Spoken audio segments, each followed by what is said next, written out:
Marian Rivera, ibinuko ang request ni Paulo na pasunodin si Kim sa event.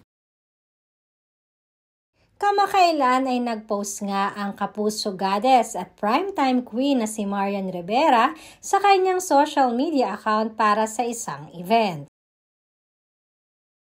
Ang event na ito ay inorganize ng mismong asawa niya upang pagsama-samahin ang mga kapamilya at kapuso actor at actress for a cause. Ayon na rin sa nag-post ni Marian sa kanyang social media account kung saan na ipinapakita niya dito si Paolo Avellino, ganun na rin ang ilang mga kapamilya stars.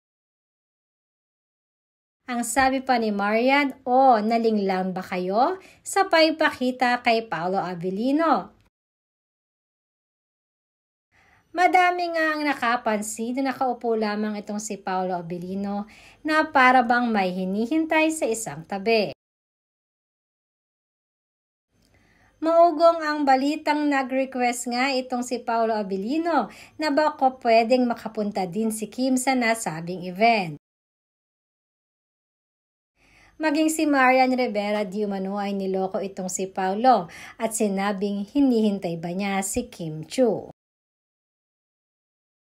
Kaya lamang ay hindi nga nakapunta si Kim dahil na rin sa kanyang mga schedule. Hindi naman lingid sa kalaman nating lahat na napaka-busy nitong si Kim Chiu.